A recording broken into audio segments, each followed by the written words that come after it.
Hello, this is Anna Choi with Energy Coach and Energy TV. And today I just wanted to share about how COVID and getting it forced me to really love myself through valuing my own fears. Now, uh, it's ironic that after 2 years, I have been vaccinated and boosted and have done, I caught it from my baby niece, we think, or my aunt or my sister in law who tested positive, and that's what let us know to go test for my son's school. Otherwise, I would not have tested because I had no symptoms, and I tested negative. And then, just to be safe, a couple of days later, tested again, and I was barely positive. Like it took 15 minutes as a faint line, and my husband and my son both in the same place where I we think I got it. They, which was my niece's 4-year-old birthday party. They did not. They were negative. And so I went into self isolation for about 10 days upstairs in our house while I would mask downstairs. They would bring me food, that kind of thing, um, until I tested negative. So uh, the viral load for me day, 5 through 6 was the highest, like where the line was like boom. There was not like 15 minutes to show a faint red line. It got to that point again, like on day 9, barely there. And at that point, we're like, I should be fine. And the CDC guidelines are 5 days, and then you can go out and keep masking. But the difference here was that my family was negative, and so um, that didn't really matter to me. And I was just trying to be safe until 10 days to not get them sick. But at any rate, the someone who never gets sick, I haven't been sick in years. This was a surprise, also because my husband and my husband gets sick a lot, and he had this 3-week lung fatigue thing. So we thought he had it. Um, Yet he tested throughout that whole thing like 4 to 8 times and always tested negative. So who knows, right? But the point of this to share with you, everybody always asks me the details. What were your symptoms? Is the first thing they want to know. Um, it was like a light cold for me. It was in my chest, and then I had a croaky voice, and it moved into my head, and that's when I had the highest viral load, when it was all stuffy in here. But it was like a light cold. I mean, I even did my taekwondo class like day 3.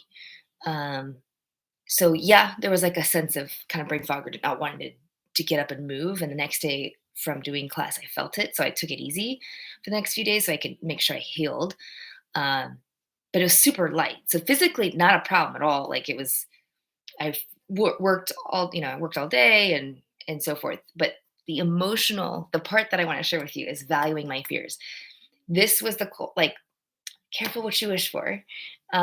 This was the biggest culmination of me facing, first off, being humbled of my arrogance of my health. Second, my judgment melted around COVID. Like it's been probably one of the biggest stressors of judgment I've noticed. Um, Going into situations where half my, friends or people I do business with, they could be on either side, so to speak, of the spectrum, not liking masks, not liking vaccines, or ensuring you only get vaccines, or ensuring you must mask, and everything in between. So every time we're making a decision where we're going to hang out, travel, all that stuff, it's, right there. And uh, I didn't realize how stressful it was. And we're heading into Stress Awareness Month in April. And I didn't realize how stressful it actually was until I was in it. And by becoming that which I was most afraid of getting, I my judgment, I don't know how to explain it, just melted. It ceased away. And if my family had had it with me, I probably still would have judgment, as weird as that sounds. So it was perfect how it happened. I can say this in hindsight, but anytime during those first 10 days, I was pissed and I like was not accepting reality. I was actually in denial the first few days. Like, this must be false. This test is wrong. And anyway, so what I wanted to share is when times of stress hit you, one, what I've learned is I gotta, especially when they're trigger points for you, okay? Um, because what the main trigger getting evoked was when I felt like I was being treated like a leper at times because my son would like walk in and then run away. And I would hang out downstairs even with a mask, and we have air purifiers, and they'd be like, "You need to go upstairs." And I'm like, "I'm your wife and your mother. How can you send me away?" Like, granted, if I was like in bed, to their credit, they would totally take care of me. But because I was so well, it was almost worse, right? They're like, "You're fine. We'll just bring you food." But the lack of love felt like a baby gorilla or a monkey, right? That study they did where if you feed a monkey and give it all the food it needs in the shelter, it will die if it does not get the mother's touch. It actually needs affection. Like we as social species, we need love, we need affection. And so when that was gone and I was literally alone, isolated, that was I feel for all the people that did not have family during these last 2 years of the pandemic. But anyway, so that's what was the hardest part that forced me to have to look within, listen within, and value my fears of being abandoned, of being rejected, of being lonely, of being unloved that I didn't even know was there because this situation has never happened in this way. um, I mean, I have spiritually bypassed things like, oh yeah, like I've lived my life fully. If I were to die tomorrow, I would have no regrets. I still stand by that, and I didn't realize how attached I was still to life in being loved. Like I take for granted my son's hugs and my, husband and I connecting. Like I didn't realize I had. Um, so my biggest lessons that I just wanted to share with those is how much energy I wasted in resisting the reality that I was, yes, sick. Number two, that I the the judgments I've had is probably the biggest energy waster of all when it comes to energy management. Um, the resistance, not just to reality, but the um, just the humble, compassion cuts through judgment. And initially, it cut through my own judgment of others with COVID, but then it cut to mine, like my own judgment I have of myself in judging others is so strong. Like I beat myself up when I notice my judgment. And so I had to keep bringing compassion to that. And then um, all the thoughts I had that I was not proud of having while I was in isolation, being upset with my family and like at one point even like wishing they had COVID with me so that it was just easier. And I'm like, I'm a mother, how dare I? All that stuff came up. Um, and so having compassion that I'm having those thoughts and that I feel lonely or whatever I was feeling and allowing those feelings to fully be. It was like the deepest emotional cleanse I've ever been through. I was in the middle of a mindset training as well.